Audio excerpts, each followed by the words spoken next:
नमस्कार, स्वागत है आपका इंडिया न्यूज 28 में। ये बात करते हैं महाराष्ट्र की कुछ खास खबरों की।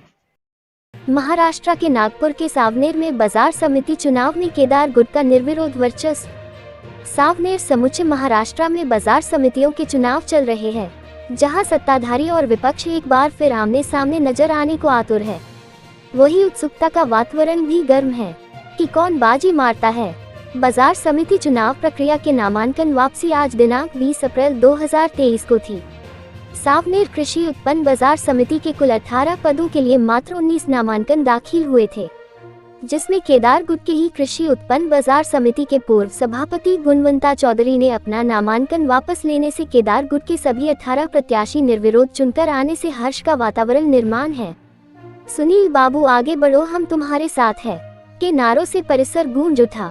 नवनिर्वाचित सभी सदस्यों का पूर्व जिला परिषद उपाध्यक्ष मनोहर कुंभारे, सावनेर पंचायत समिति की सभापति अरुणताई शिंदे, उप सभापति राहुल तिवारी, वरिष्ठ समाजसेवी बैजनाथ डोंगरे आदि ने फूलमालाएं पहनाकर अभिनंदन कर उन्हें शुभकामनाएं दी।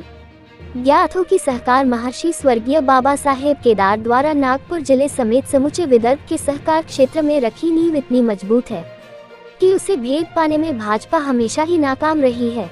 और वहीं परिपाटी पूर्व मंत्री तथा क्षेत्र के विधायक सुनील केदार बड़े ही बखूबी से निभा रहे हैं। इसी वजह से सहकार क्षेत्र के हर मोर्चे पर वह सफल हो रहे हैं तथा उन्हें ग्रामीण खेतीहर मजदूर और किसानों की जमीनी समस्याएं अवगत है और उनके निराकरण हेतु सुनील बाबू लगातार प्रयत्नशील रहने की बात मनोहर कुंभारे ने कही। बाजार समिति में निर्विरोध चुनकर आए प्रत्याशियों में सूरज नवले, मयूर जिचकार, चंद्रशेखर कुंभलकर, सुभाष राहटे, सुरेश केने, काशीराव पेठे, वैभवी पाटिल, मनोरमा चोपड़े, अशोक डिवरे, दुर्वास लारखे, गुणवंत काठे, रविंद्र चिखले, प्रकाश लांजेवार, प्रवीण झाडे, विनोद जैन, जगदीश ठाकुर तथा श्रावण गुरुवार का समावेश है। सावनेर संवाददाता मुकेश छरबड़े की रिपोर्ट। मनोहर वो इस रणनीति को क्या बोलेंगे, और दूसरा मेरा सवाल ये रहेगा कि इसका क्या वज्रमुठ का कोई प्रभाव पड़ रहा है?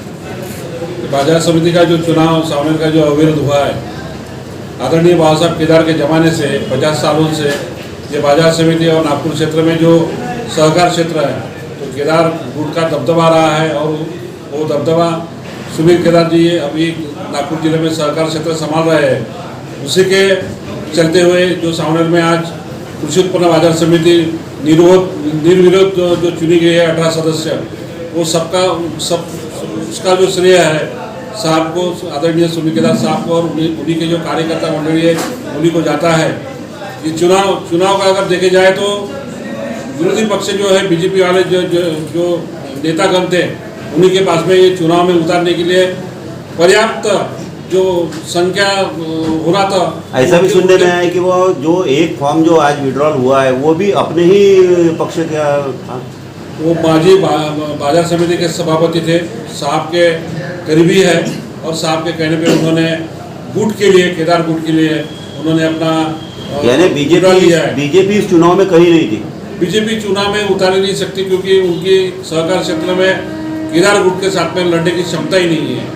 यानी अभी ऐसा माना जाए कि संपूर्ण महाराष्ट्र या देश के अंदर में एक जो हवा बन रही है जहां बीजेपी अपने आप को कम पा रही है, तो ये उसी का असर है। उसी का असर और उसी का जो चमत्कार जो नागपुर में जो वज्रमुठ सभा जो सुनील केदार साहब के नेतृत्व में वज्रमुठ जो सभा हुई, अत्यंत एक ऐतिहासिक और एक चौंका देने वाली सभा हुई कि 1.5 लाख लोग वज्रमुठ सभा में थे और उसका जो प्रभाव है ग्रामीण भाग में और महाराष्ट्र में उसका एक अच्छा संदेश गया और एक महाविकास आघाड़ी की एक सक्सेसफुल सभा जो सभा के जो संयोजक थे आदरणीय सुनील केदार, उन्हीं को जाता है।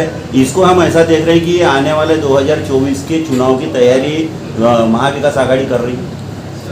चुनाव 2024 में जो आने वाले जो चुनाव है, लोकसभा है, विधानसभा है, बहुमत से महाविकास आघाड़ी वहाँ पे जीती।